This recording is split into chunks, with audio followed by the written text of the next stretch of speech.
Hello and welcome to Dateline New Haven on WNHH, New Haven's home for community radio. I'm Paul Bass, inviting you to look behind the headlines on the stories that make our community tick. This gentleman on the air with us today has had many headlines, and it's an inspiring arc to his life story and what he's brought on the air today. Say good afternoon to Gaylord Salters. Welcome back on WNHH, Gaylord, and thanks for coming on. Thanks for having me, Paul. Today's subject is upper body fashion, something that is not my expertise, but it is yours because you got a new line of merchandise we're going to show people. Yeah. And we're going to do one. I'm going to ask you to get the mic so close to you could almost touch it, but not quite. Gotcha. Gaylord brought us some of these new items he's manufacturing. He's going to walk us through, and we're going to do a big reveal on the air right now. Gaylord, now this thing is called Brick, B-R-I-C. Yes. Now, if I were buying this from someone 30 years ago on the street in New Haven, what would be inside this box? It would be fish scale inside of there. And what's fish scale? You mean like to cook for dinner? Fish scale is a nickname for powder cocaine in its rawest form, and it got that nickname due to the color, the texture. It would shine like the scales of a fish. And was that the name used, fish scale, back then and still today? Yep, back then and still today. But cocaine has not been as popular today as it was then. Is it coming back at all or no? I don't know. I think looking at the city from, if you go back 30 years ago or whatever, especially hit big in the 80s and 90s. Yeah. So you would see like zombies, and it was largely because of cocaine and the influx of cocaine that had came into the country that really tore inner cities up across the nation.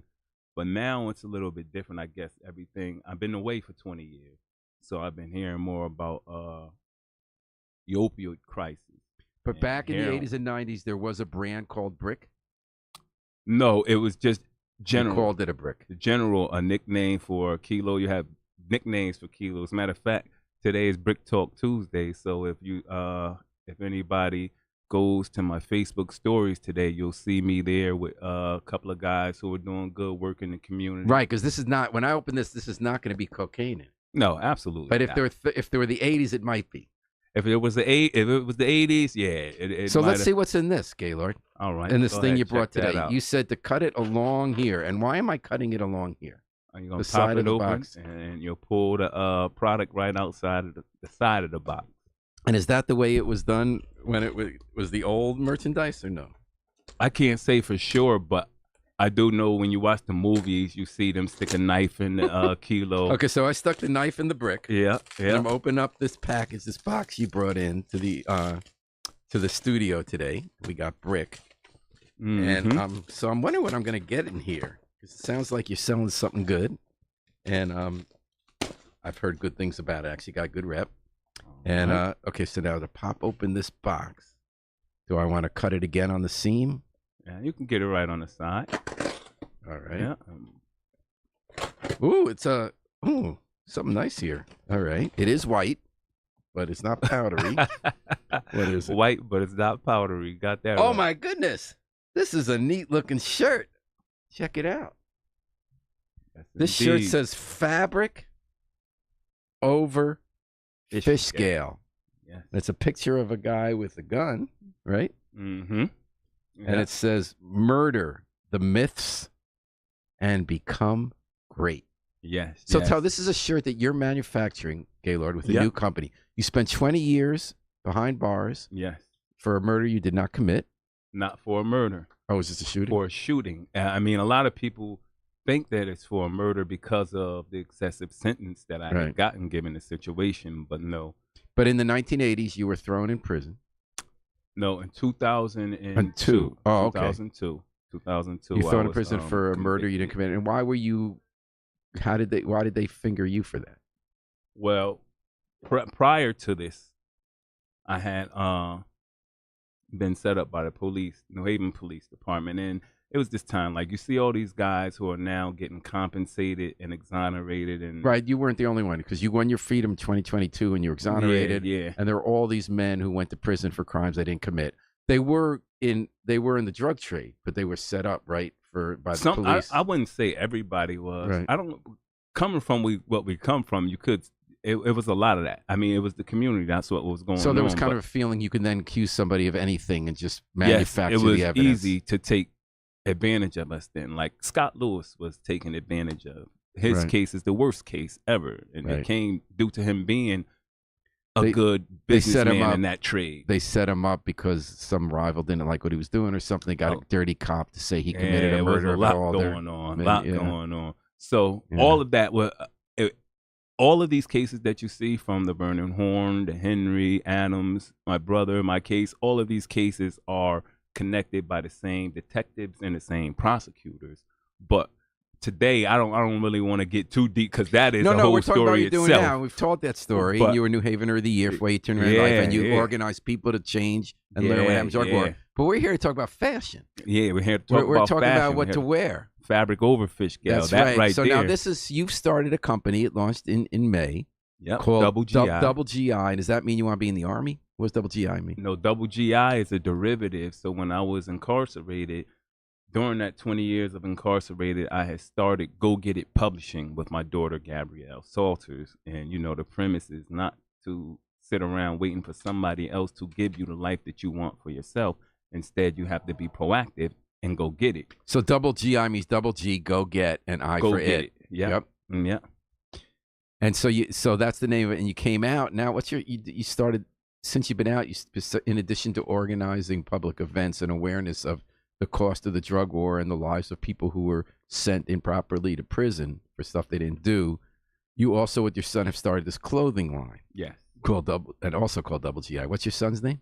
My son's name is June That's It. He's an artist. It go by June That's It. Naturally, Gaylord Salters Jr., but he goes by June That's It. You can find him on all social media platforms. So why did you decide to start a clothing company? Well, I always had a love for fashion. And I had planned to start the company, but my community work was more important to me. I have a lot of ideas, but first building the foundation is important, because sometimes we come home and then we start abandoning what we originally had planned. And that right there could be the most worst thing to do for a person who has been in captivity, so to speak, for decades. And then you're coming back out and you end up around the same people who haven't evolved like yourself. And it really, really can cause you to backslide. So I had to separate myself from things like that, while at the same time making sure I stay close to my community, because it is my community who I'm doing the fighting for. But they're just not in the same mind space that I am. So I did a good job at separating that. And now I've come to this point so where I can do the Fabric Over Fish Scale collection by Double GI. That's what these shirts are, and the shirt that you just opened there. And you decided to do shirts because you like fashion, but this stuff has a message. Yes. A message that someone like me doesn't understand until you can explain it to me. Yes. So explain to me this shirt, please. It says, what's the message of the shirt here? So it says Fabric Over Fish Scale. And Fabric Over Fish Scale in and of itself is elevating. We come from the streets. We come from situations where many of us had to hustle just in order to eat, like it was something that we did. And then now we know better. We know the results and all that it has taken from us. So now we go with Fabric Over Fish Scale. And that metaphor is anything that's positive over the negative way of getting money. Well, it's a double entendre. Yeah. Because fabric has brick in it. Yes. And fabric. So fabric instead of brick. And brick, you said, was the nickname for a certain kind of kilo of cocaine. For a kilo of cocaine. So you came up with Fabric Over Fish Scale, meaning fish scale, the kind of cocaine you sell. Yeah. And that you're also doing business in a legal and constructive way that doesn't hurt people's lives. And when we talk about that shirt in particular, you see the father, he has the son is there. The father is teaching the son how to shoot. He's holding the gun up so that the son, that the metaphor there is that it says murder the myths and become great. Oh, so murder's a verb. Murder the myth. Murdering the myth to become great is the things that happened to us during the war on drugs. Now we all know that it was a government thing. It was orchestrated and organized by the government, and it is not a coincidence that all of these tons of raw cocaine fell into inner city communities where they were predominantly given to black and brown folks, right? And with that came a lot of chaos. You had addiction, you had violence, you had mental health issues that stemmed from it, you had incarceration, exploded prison populations, all of that. But young black men for decades had to bear the brunt of all of that responsibility, even though the government was capable of way more than any of us could have been capable of. And through that blame, certain attitudes came. Some people bought into it that, hey, I'm gangster, or felt the need to always be tough, right?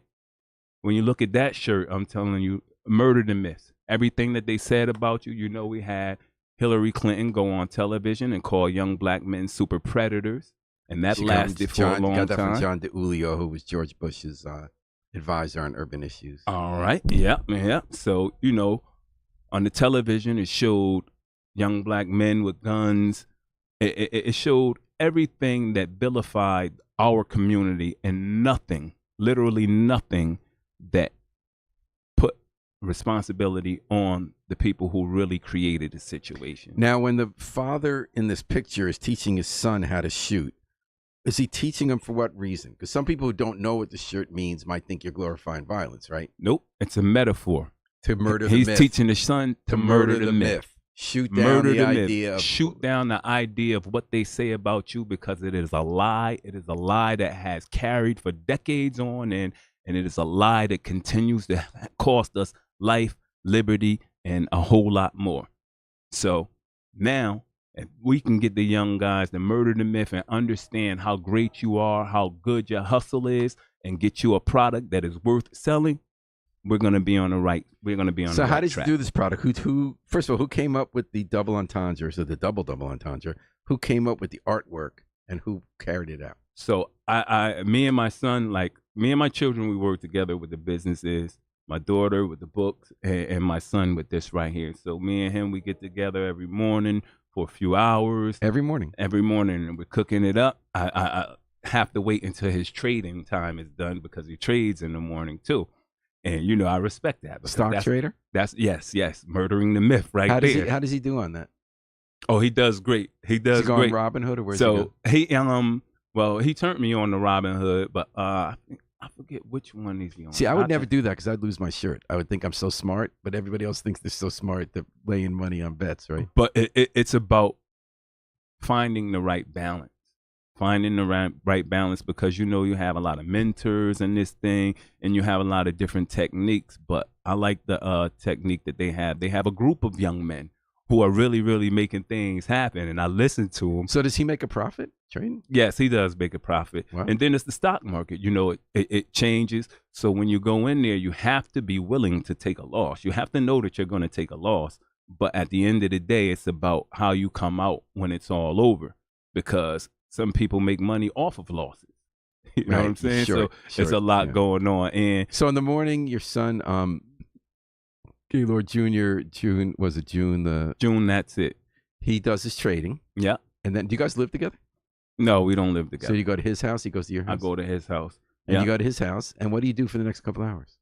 So we start to plan out when we're doing our drop.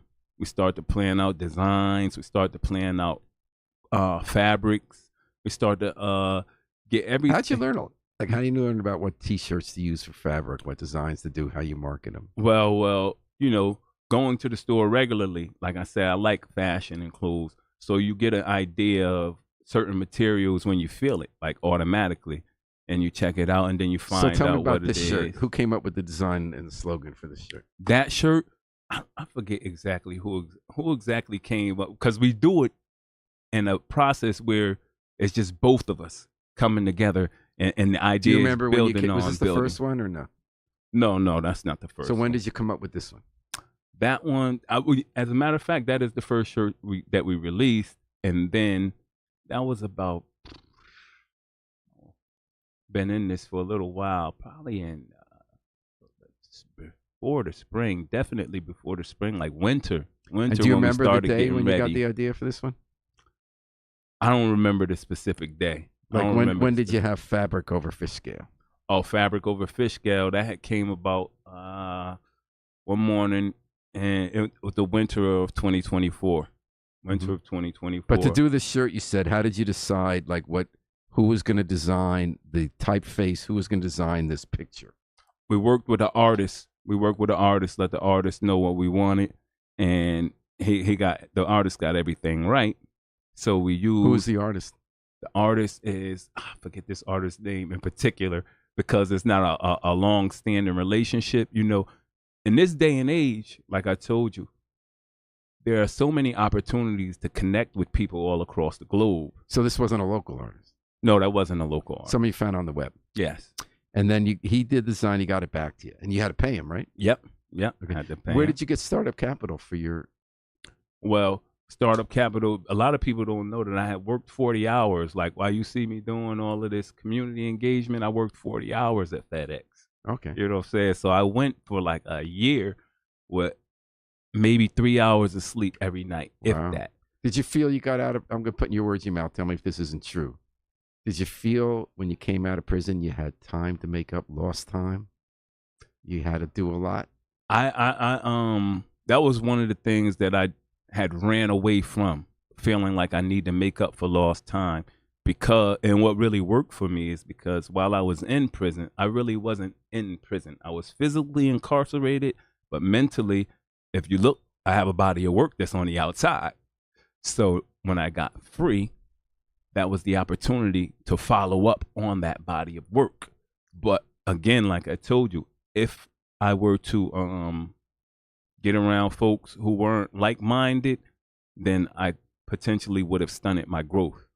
But my mission was about my community, my children, and that's what I stuck to. My personal mission in life is to be proactive. So is the startup money savings from your FedEx salary?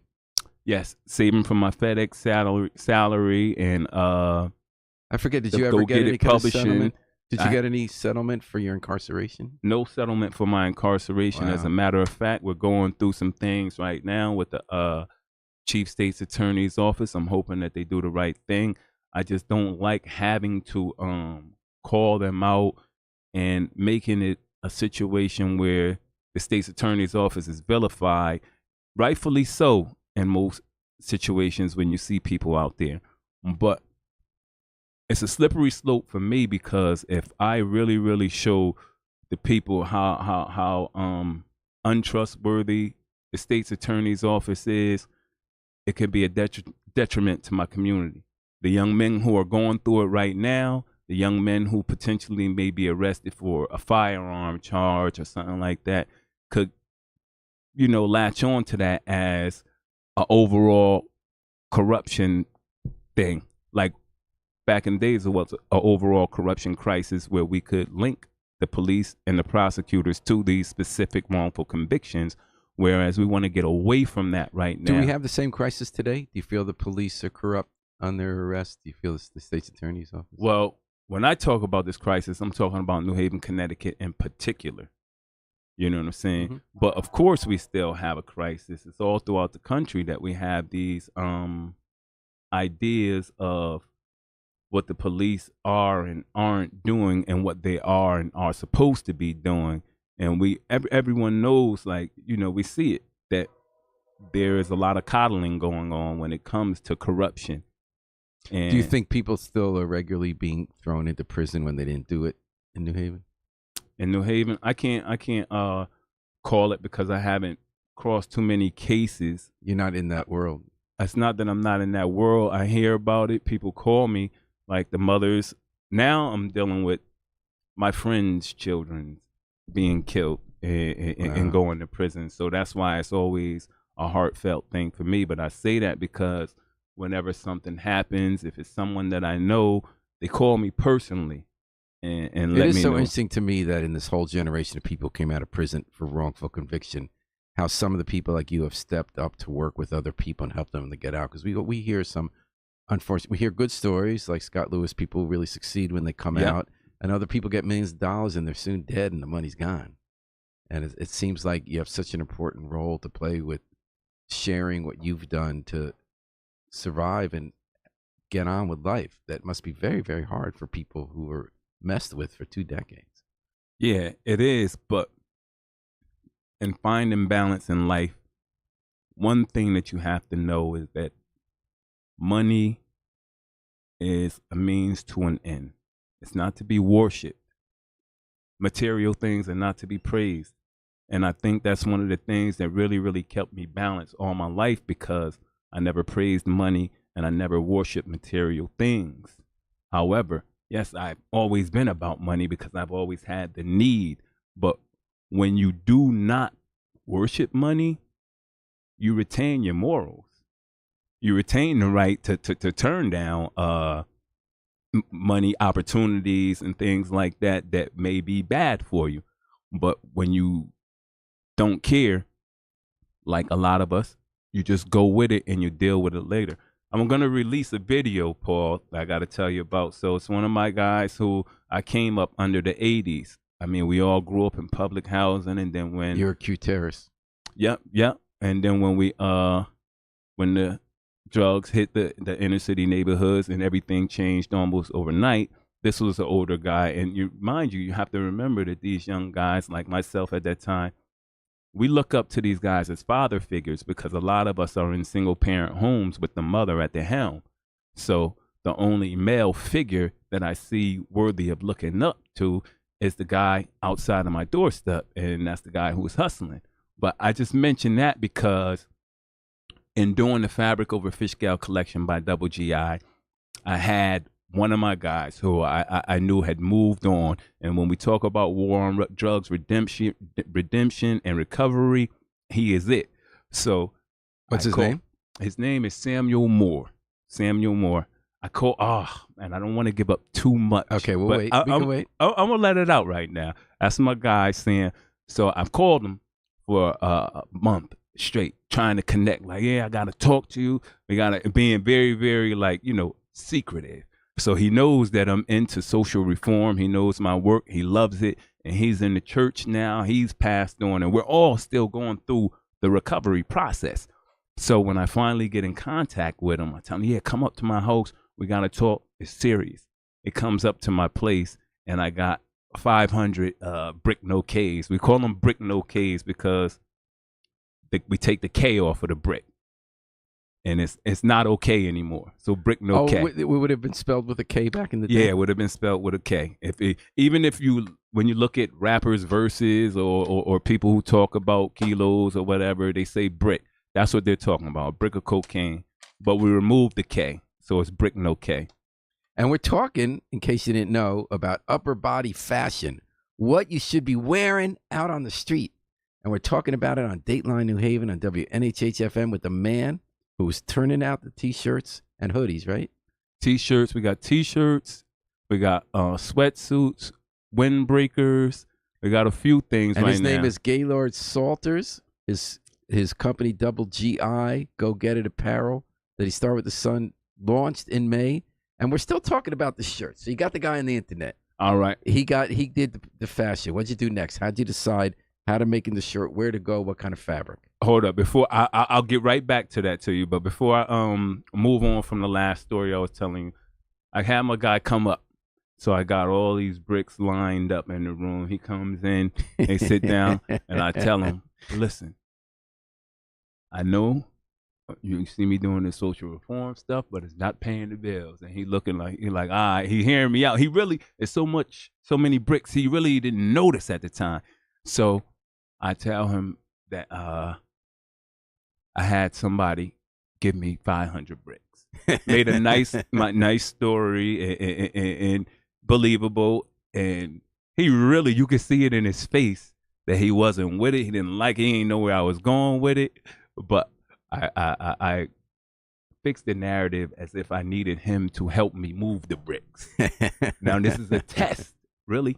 And this is a guy who recruited you to sell real bricks. I wouldn't back in say the he day? recruited me, because sometimes we go off into Did he ever bring you in a room when you were certain younger and say terminology. to show you Yeah, I the was bricks to around. move? Yeah. And he'd show you bricks to move on the street. The terminology. Yes. So now Okay. you were doing the reverse, but he didn't know what you were up to.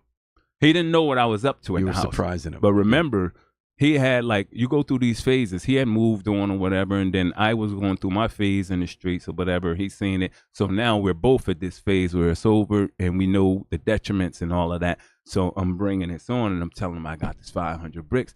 Long story short, the premise is it was an opportunity for him to make millions of dollars. Just that quick. Just that quick. And I'm telling him I need him to help me move it. So what I'm doing is I'm emphasizing our morals, individuals who come from this and now understand it versus individuals who don't understand So it. did and you will open the jump box in on it. front of him? No, I didn't. After I told him I needed to do it, and then I let him know I understand if he wouldn't or whatever. But he broke away from that quick, because he's not with his life. But at the same time, he didn't want to turn me down, but he was honest. And it's a hidden camera the whole time. So I know that he knows all of the chaos and everything that this stuff caused. He is not really going to be with it. But there is always that little inkling right there, like the problem solver. That could have been a lot of problem solved for him because it was millions of dollars. But he was like, no, I'm doing the godly thing. I can't do this.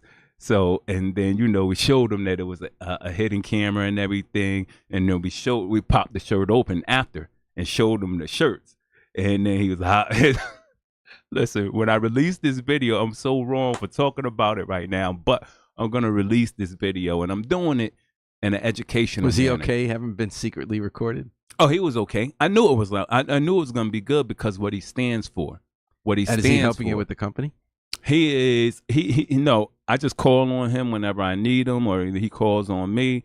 But it's no involvement in the company. Yeah. So back to the shirt. You talked about you like clothes. You go to places, talk to them about how does it work, where you get the fabrics. So you got your design for this shirt. Yeah.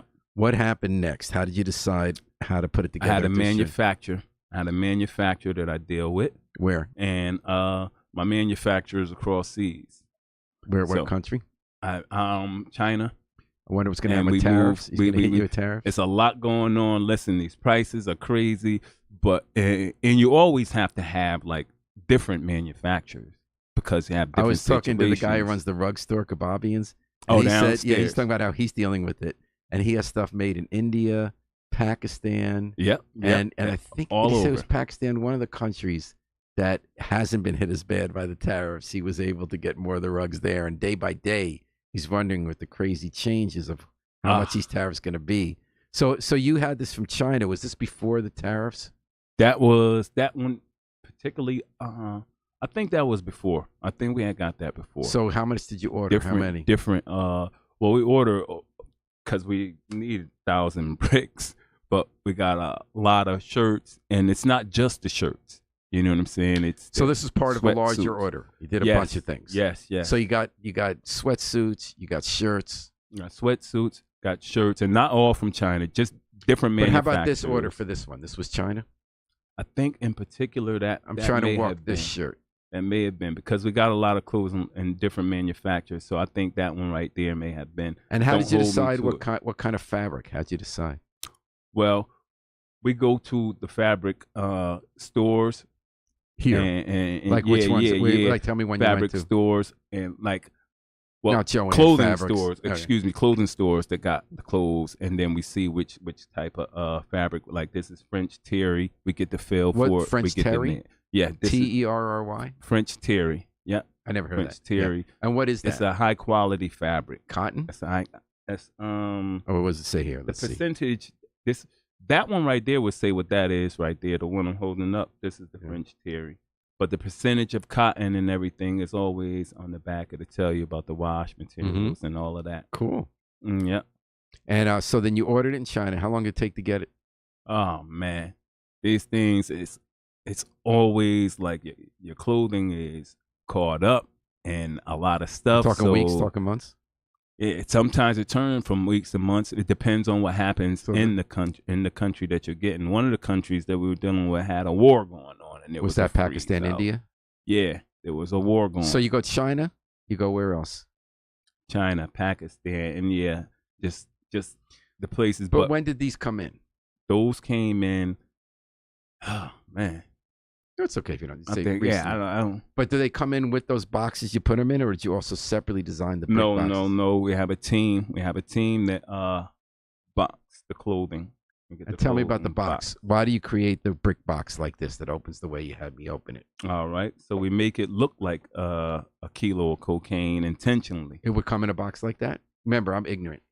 Well, if you Google drug raids or kilo of cocaine, you'll see the resemblance. Would it be You'll this see size, the box? Yeah, it's about that size. And So you it's not deliberately usually- decided a box. Where do you get the boxes in the wrap? I can't tell you everything, Paul. Okay. The trade secrets. But But you go on the internet to a third-party country? No, not for that. We do it home. A lot of the things I want to do at home, like right now. So are I there wanna get places close. around here who makes these? No, we made them. We How do do you them make 'em? ourselves. We do them ourselves. We sitting there in the room at the house, and And you order the boxes? we order all the materials that we need, and we compose these boxes, folding. It's a whole process. Gaylord, it sounds like you got a great operation going. How many people work for you? It is right now, legitimately, mainly me and my son, but we're creating a payroll so that we can employ. I most certainly want to employ the formerly incarcerated to handle things like this right here. Mhm. But largely, we got family. We got family in the team, and we're putting it together around the clock. And it's like it's good that things are selling, but Harry's it is putting a the lot of cocaine work. bricks up on the screen so we can see. So Harry's putting the resemblance. Yeah, I see it.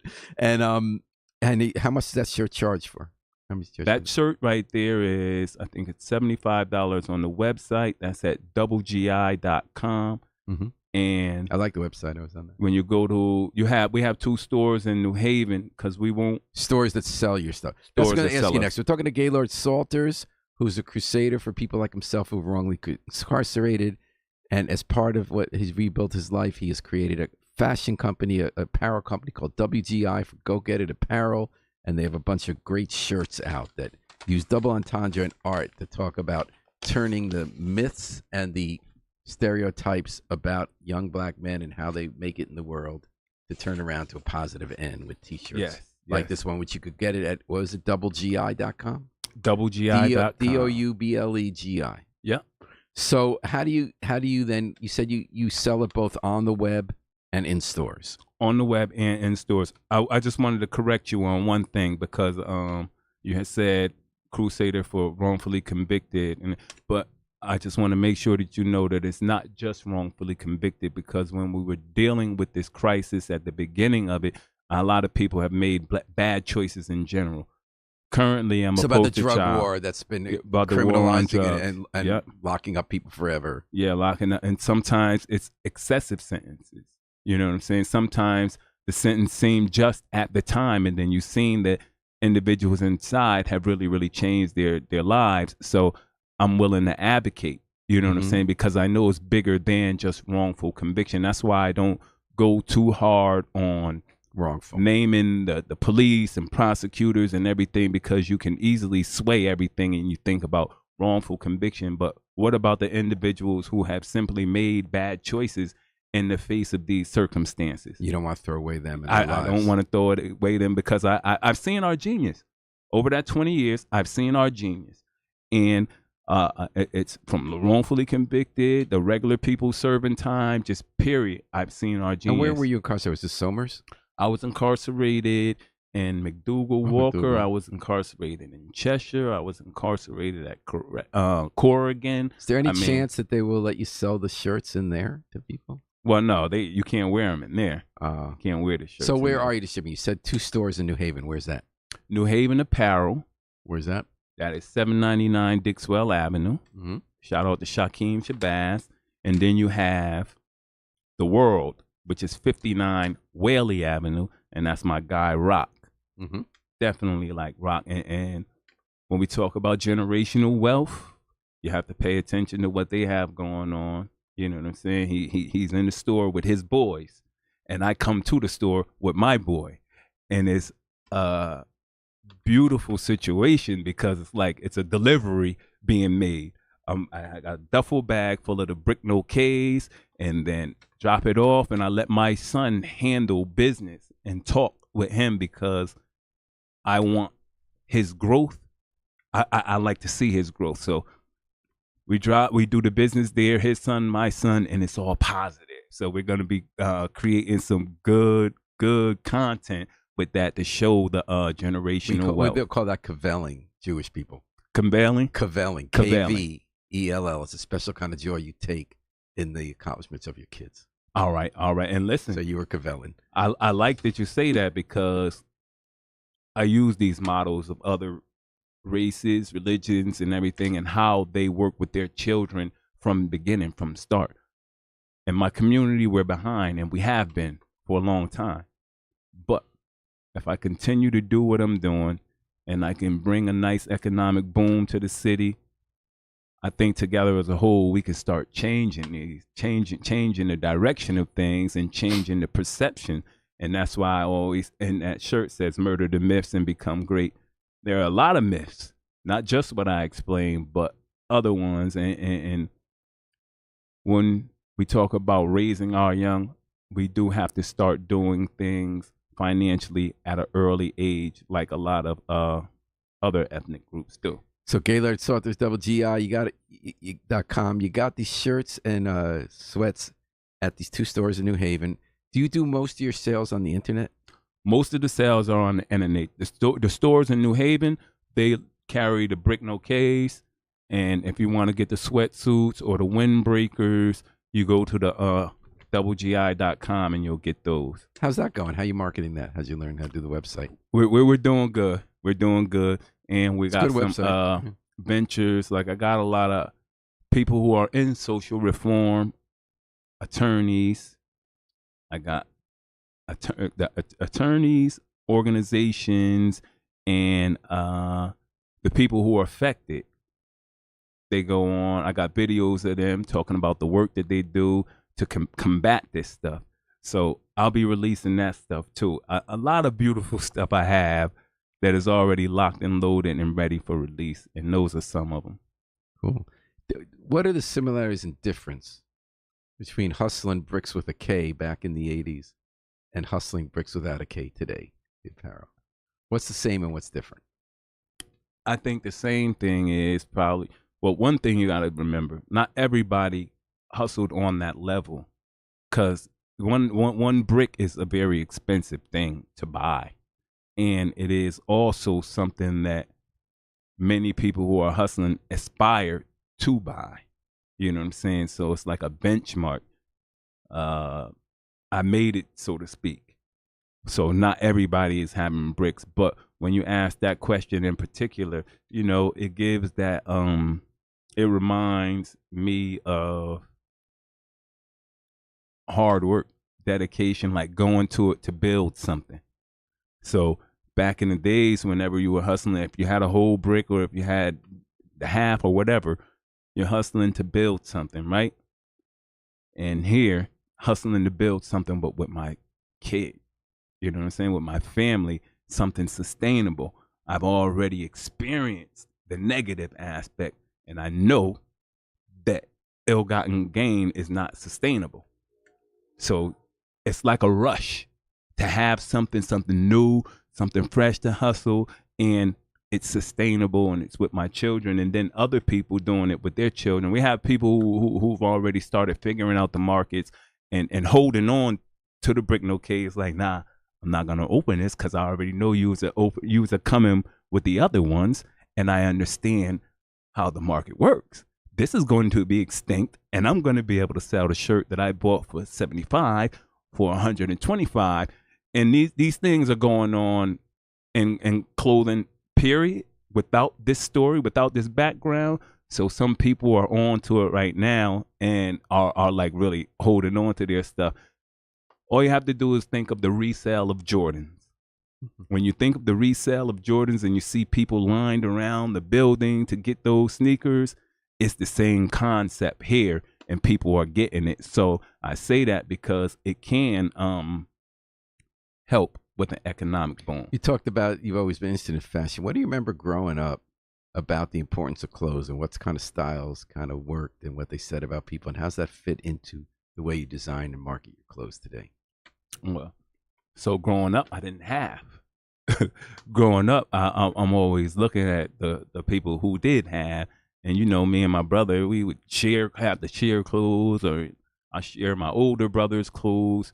So later on in life, when I was able to buy clothes, it was nice. It was a good thing, being fashionable, being clean, and when you transfer that into this right now, it's the same feeling, but it is a better feeling because I don't have to worry about like the negative things that come with street life while I'm doing this, versus like when you're in the streets and you're hustling or whatever, and you want to get fly, as we call it. You do what you do, and then you go to the store and you get what you need, right? But now it's manufacturers getting it big, and I really, really dictate what I'm going to be wearing and what I'm going to put out for people to wear. So it's a beautiful thing. The relationship is just crazy with fashion.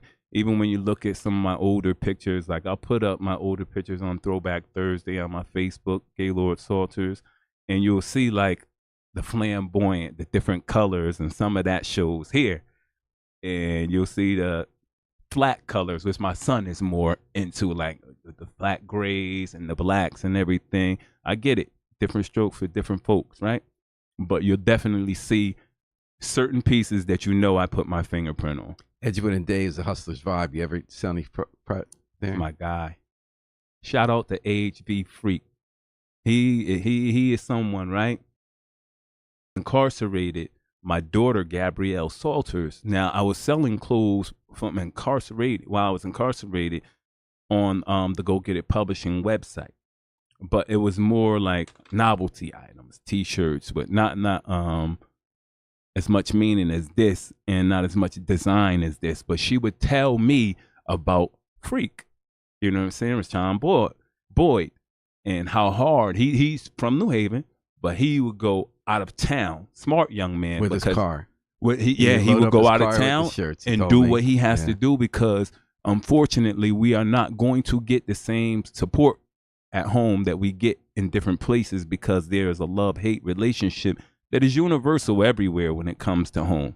You know what I'm saying? Sometimes hate you, love you, and hate you again. He told me about the road trips on the weekend. He stuffs his car in the trunk with all the shirts, and he sells a lot of them. I used to hear about him like when I was in there, and my daughter always respected him. So when I came home, I did interviews with Atlanta magazine, and they asked for references. So I would reference him because his hustle is unmatched. His hustle is unmatched. That young dude, man, I really like him, man. HB Freak. I saw him downtown at Black Wall Street. This weekend was Black Wall Street on the Green. Were your shirts for sale there? I wasn't ready, Paul. I wasn't ready. I'm trying to get into the business of not rushing anymore, because we come from these positions where like we rush. I gotta. So dozens of black entrepreneurs were on the Green. Yeah. Festive day. Did you go? Yes, indeed, I did. Tell me about it. I had to go. It was a beautiful thing, and beautiful for me because I see things with different eyes. I seen my city out there, like all of the older guys who I revered when I was coming up. I seen them out there, I see the younger guys who are maybe in the positions where I was in, you know what I'm saying? See them out there, and everybody is bonded by one thing on Black Wall Street, and it's the love for us on top of entrepreneurship. So it was good for me to see that thing. And after you talk a lot, Gaylord Salters, about the way the drug war was a method to marginalize, criminalize, incarcerate a whole community. Yes. What do you think now when you see that not many drugs, but some have been legalized? They're talking about mushrooms, talking now with cannabis, and you see the way they tried to have social equity, but it's kind of hard to have black entrepreneurs get in the trade, do it legally. You have one on East Street. What's your take on that whole transition? My take on that whole transition is, one, Connecticut should pat itself on the back for the legalization of marijuana, right?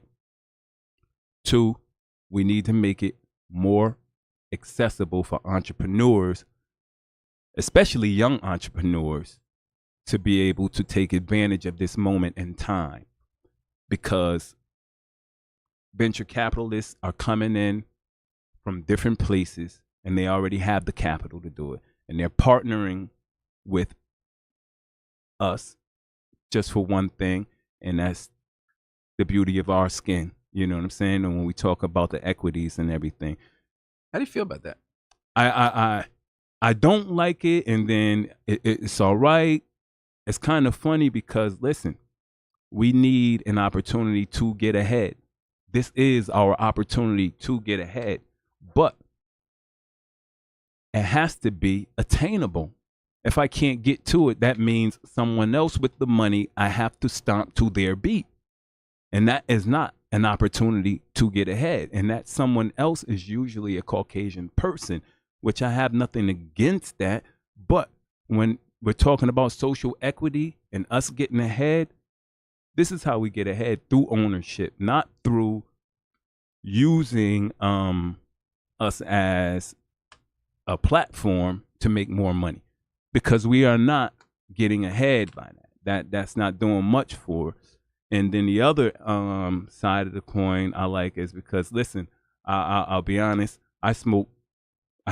You understand what I'm saying? And when you smoke and you have to worry about the police, you might be riding in the car with a buddy. You're smoking, he's not even smoking, but if the police come up, you got a bag of marijuana on you, the whole vibe in the car is changed.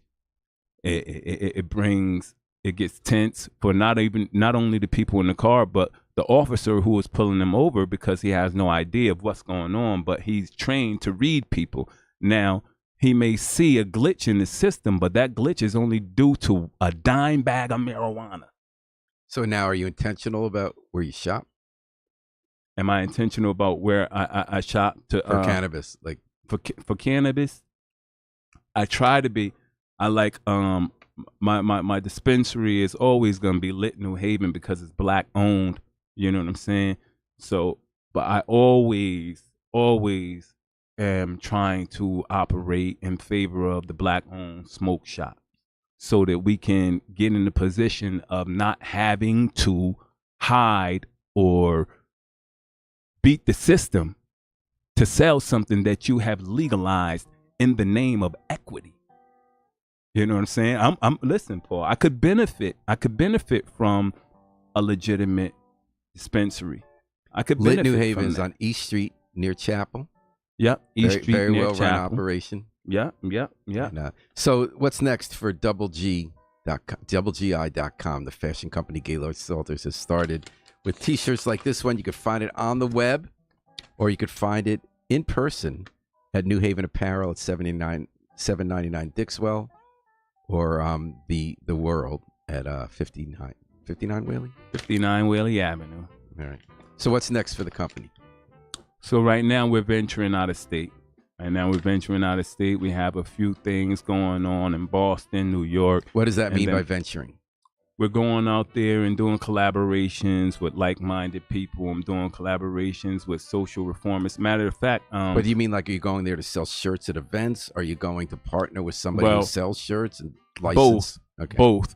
But say, for instance, in Boston, I'll be in Boston with Sean Ellis from the Netflix series Trial 4. That's my guy, you know. So we're going to be doing some work with him out in Boston. And what's the work? The work is community work that's related to this. So we're making the correlation of that.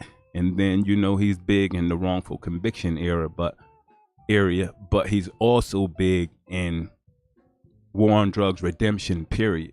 Wounded but not broken. That's his thing right there. So definitely doing that. Well, Gaylord Salters, you're doing a lot. I salute you. Thank you. And I urge everybody listen to the show today to go to doublegi.com and consider the designs and fashions, the double entendres Yes. of yes. of the brick without the K. Brick no K. Brick no K. I love talking to you, Gaylord. Thanks for coming on, man. Likewise, Paul. Anytime. I admire what you're doing, and I wish you the success after success. Thank you. Thank you. Thanks to Harry Droz behind the controls. We're going to take it out with the Afro-Semitic Experience performing I Wish I Knew How It Would Feel to Be Free from the group CD, A Plea for Peace. This is Paul Bass inviting you to fly free with us all day and all night long at WNHH New Haven's home for community radio.